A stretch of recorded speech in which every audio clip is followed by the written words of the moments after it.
whenever I do something in black and white, I feel like I have to dress up a little bit.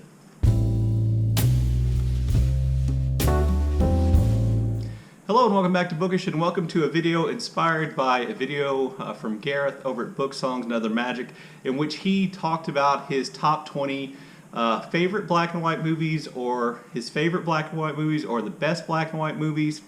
Can't remember exactly how it went, but I really liked his video. I thought his list was great. My list shares a few titles in common with that, but I thought I would make my own kind of response video today and share with you my top 20 black and white movies. These are just my favorites. I'm not saying they're the best black and white movies, and I will say that I'm a little bit less of a cinephile than Gareth is, so mine are probably more in the realm of, popular entertainment and things that lots of people would have heard of or read. But anyway, here you go. Here are my top 20 favorite black and white movies. And by the way, if you don't like black and white movies, try some of these. I think they will change your mind. Just get over yourself and accept that black and white movie making was an art form in and of itself. Anyway, sorry. So back to what I was saying. Here are my top 20 black and white movies. At number 20 is This Gun for Hire.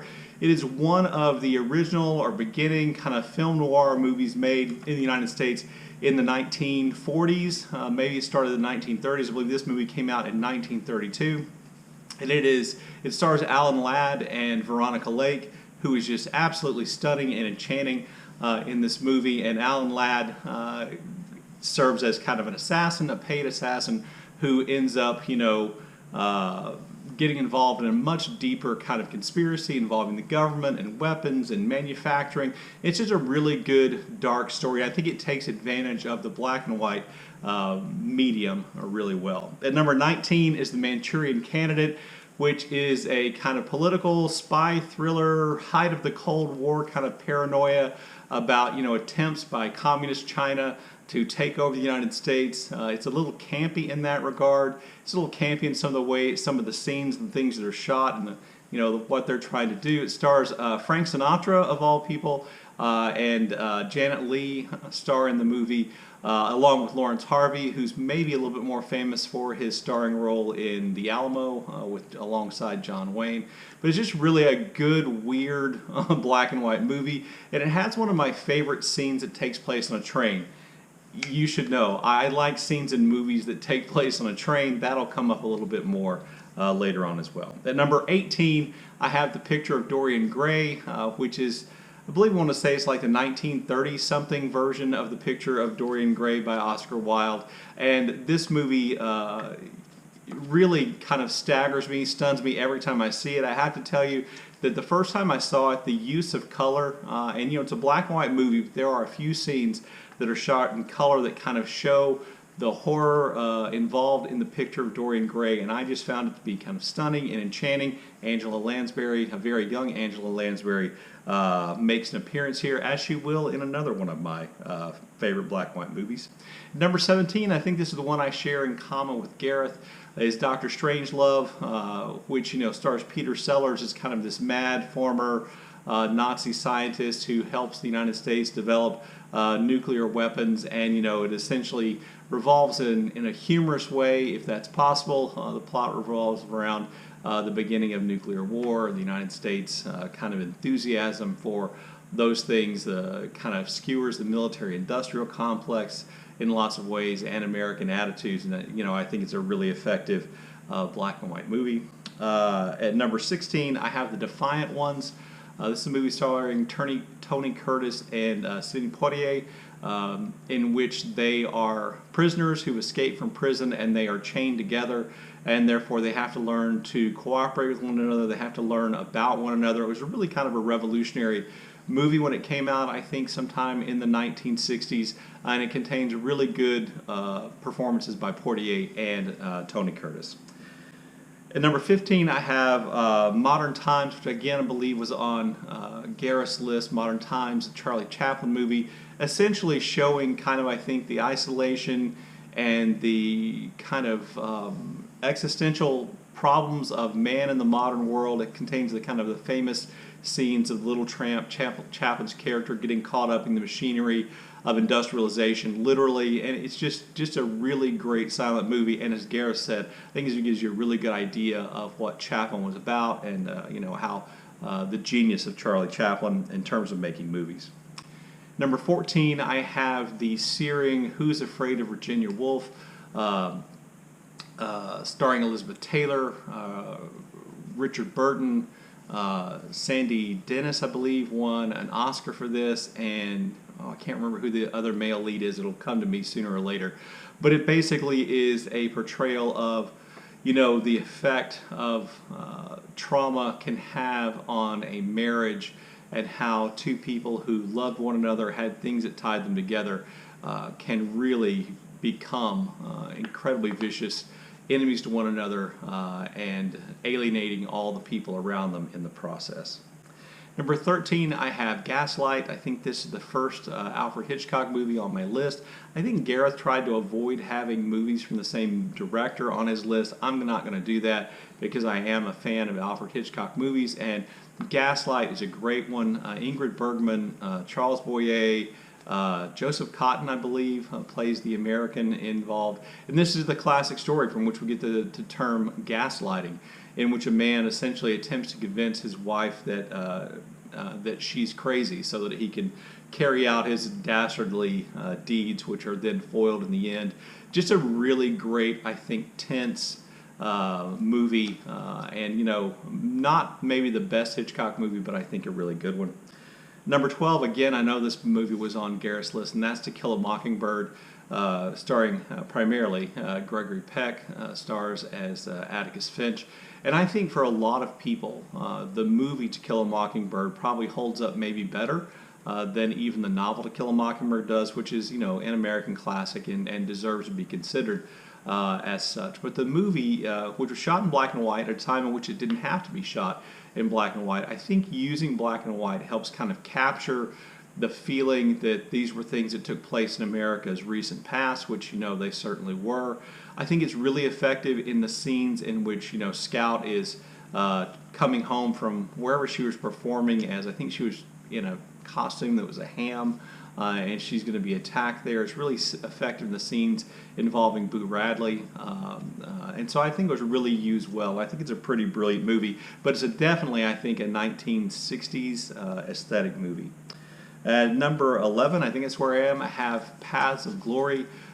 This was, I think, Stanley Kubrick's first movie. It's based on a World War I novel of the same name, and it stars Kirk Douglas as the French colonel in charge of an attack during World War I on an impregnable German position, and the kind of mutiny that goes on as a result of that, and the French military's attempt to punish people. And it really has a lot of really, I think, painful and searing things to say about war and mankind and human nature, and all those kinds of things. I think it's a really brilliant movie, and it is literally one of the best. The opening scenes are some of the best World War I movie footage, I think, that have ever been shot. And now we get to the top 10. Top 10, Some Like It Hot by Billy Wilder, director Billy Wilder. Some Like It Hot, Tony Curtis, Jack Lemmon, Marilyn Monroe, in what is a really funny comedy in which essentially it starts off that Tony Curtis and Jack Lemmon witness the St. Valentine's Day Massacre in Chicago. They are seen, so they have to flee from the mob, and they end up deciding to dress as women and joining an all-girl band, which is traveling across the country, ending up in Florida, and there they meet Marilyn Monroe, who is the chanteuse, the singer in the band, who goes by the name of Sugar. And it's just really funny, really well done. I think Jack Lemmon is excellent, and Marilyn Monroe is kind of amazing in the movie. At number 9, I have the second Alfred Hitchcock movie, and that's Rebecca. Rebecca is just a truly great movie with really haunting scenes at the end. I think the setup is really done well. I think Olivier is, a little too Olivier, but his co-star, whose name has just gone right out of my head, is Olivia de Havilland's sister, and they had a falling. Anyway, I can't remember her name. My goodness, what's wrong with me? But anyway, just a really brilliant performance by her. And like the house and the trial scene and the reveal of what happens with Rebecca is really well happened. And then, the housekeeper scene at the end is just really, really marvelous. A really great movie. At number 8, this is probably on the list for sentimental reasons as much as it's a great movie. This was my dad's favorite movie, and it's The Man Who Shot Liberty Valance. It is a John Ford movie, and as a lot of John Ford movies did, it stars John Wayne alongside Jimmy Stewart and Vera Miles, and it's basically the story of a lawyer who moves west to follow Horace Greeley's advice and start a law career in the incredible western edge town of Shinbone, and he runs up against ranching interests, and John Wayne is the local tough guy. Lee Marvin plays Liberty Valance. I think as Lee Marvin was excellent at playing villains, I think he does a good job in this movie. It's just a really great movie with flashbacks and kind of scenes filmed from more than one angle, and maybe not an unexpected ending, but I think a really poignant and great movie. And then at number 7, I have my last Alfred Hitchcock movie, and that's Strangers on a Train. Farley Granger is the primary star of this movie, and it involves two men who meet on a train, more or less accidentally. One of them is a tennis star who the other man knows, which brings into question how accidental the meeting was. And this person that Farley Granger's character meets proposes the idea, or talks about the idea of switching murders. He knows that the tennis player is unhappily married. And he kind of suggests that they switch murders, that he might murder Farley Granger's character's wife if Farley Granger murdered his father. And that becomes kind of the tension, the drama, the thriller aspect of this movie. And it has a great scene at the end involving a carousel. I just think a really great movie, and maybe because it doesn't have the star power of some of Hitchcock's other movies, maybe for that reason to me, it's my favorite. Number 6, I have Steven Spielberg's Schindler's List, the incredibly powerful, searing, hard to watch story of Oskar Schindler and the Holocaust and Schindler's efforts to save as many of the Jewish people who are working in his factory, which was adjacent to one of the work camps adjacent to the Auschwitz death camp. And he decides to try to save some of his workers, and he does so. Now, I know a lot of negative things about Oskar Schindler actually came out after that, but the movie itself is excellent. Ben Kingsley, Liam Neeson, oh my goodness, I've forgotten his name. Oh, Voldemort. I can't remember that actor's name for right now. Ray Fiennes is just excellent in the movie, and there is, the one kind of famous shot of color in the movie, which I think makes the black and white stand out even more. Then at number 5 on my list, I have Casablanca. Regularly cited as one of the greatest movies of all time. Humphrey Bogart, Ingrid Bergman, Claude Rains star in this movie set in literally Casablanca, Morocco, during World War II, in which Ingrid Bergman and her husband Victor Laszlo are trying to escape from the Nazis. He's a Czech resistance leader who's escaped from concentration camps, and they come to Morocco hoping that Rick, Humphrey Bogart's character, will help them get out of Morocco, get to Lisbon, and then get to the United States, where he can continue his efforts at building resistance against the Nazis. Just a great movie about love and friendship and duty. Claude Rains' character, I think, is one of the great characters in movie history. Round up the usual suspects being probably one of his famous lines, or Rick, I think, is the beginning of a beautiful friendship. It has the line, here's looking at you, kid, in it. Play it again. Even though he never says play it again, Sam, that becomes the line. Just a really great movie, and one that I think deserves its place among the great movies of all time. But for me, there are 4 movies, black and white movies, that I like better. Number 4 is The Hustler, which basically stars Paul Newman, Piper Laurie, George C. Scott, Jackie Gleason, and it's a movie set around a pool hustler named Fast Eddie Felson, who wants to take on and beat Minnesota Fats, who was a real person and considered one of the greatest pool hustlers, greatest pool players of all time. They have a contest, things evolve from that. Doesn't go well for Paul Newman's character. He ends up with Piper Laurie in a relationship, and then George C. Scott gets involved as kind of an evil figure involved in their lives. Anyway, just a really brilliant movie. A really, I think, an edgy black and white movie, which I think a lot of people today don't think that's actually possible. Just a great movie. Number three, again, I don't think my last three will be, two of my last three will be big surprises. Number three, I have the Maltese Falcon. Again, Humphrey Bogart stars in this movie alongside Peter Lorre and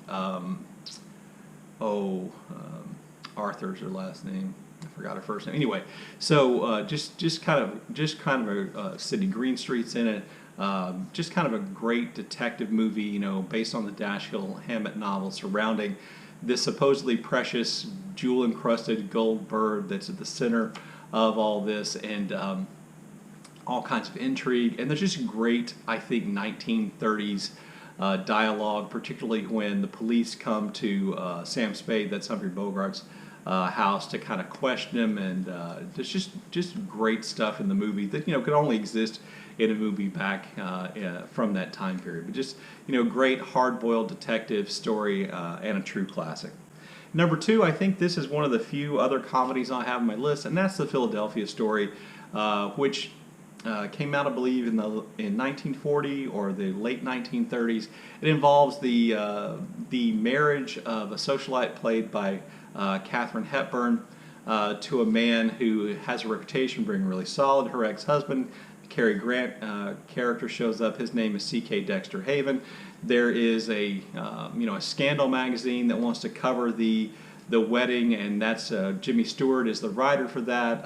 Elizabeth Hussey is the photographer, and it really becomes this kind of love story in which Katharine Hepburn's character kind of has an opportunity to try to find the man of her dreams, the man she's planning to marry, her ex-husband, or Jimmy Stewart. And there are just lots of funny, odd, quirky lines and bits in the movie, and I think it's one of Katharine Hepburn's great performances, and Cary Grant is absolutely amazing in the Philadelphia Story. If you've never seen it, please watch it.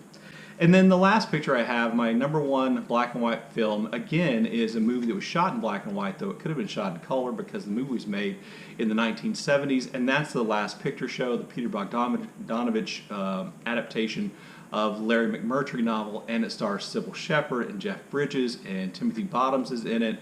Ellen Burstyn, Cloris Leachman are in it, and it is a real kind of, again, I would say edgy story about life in essentially a really small town Texas town that doesn't have a lot going for it.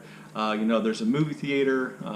There is essentially a pool home run by Sam the Lion, the character Sam the Lion, who's kind of like the most important figure in that town. And there's a restaurant, and Sam the Lion essentially owns the movie theater, the restaurant, and the pool hall. And it involves a young man essentially, in a fairly nowhere town whose best friend is, the good-looking guy in town who always wants to go out and do something, who never takes responsibilities for things, who always seems to skate by, and kind of this young man's story of trying to find love, his relationships, the kind of desperation that existed in these places, the tawdriness, the things that go on behind the scenes in a small town that I think lots of people don't think about. But just really, really a great movie. And if you've never seen it, let me encourage you to do so. But be prepared for some things today where you might call trigger warning scenes that exist in the movie. Anyway, there you go. There is my list of top 20 black and white movies. Let me know if you'd like to add any to this list. If you want to make your own version of this, I think that would be great. Thanks to Gareth for the inspiration. Let me know what you think in the comment section down below. And as always, thank you for watching.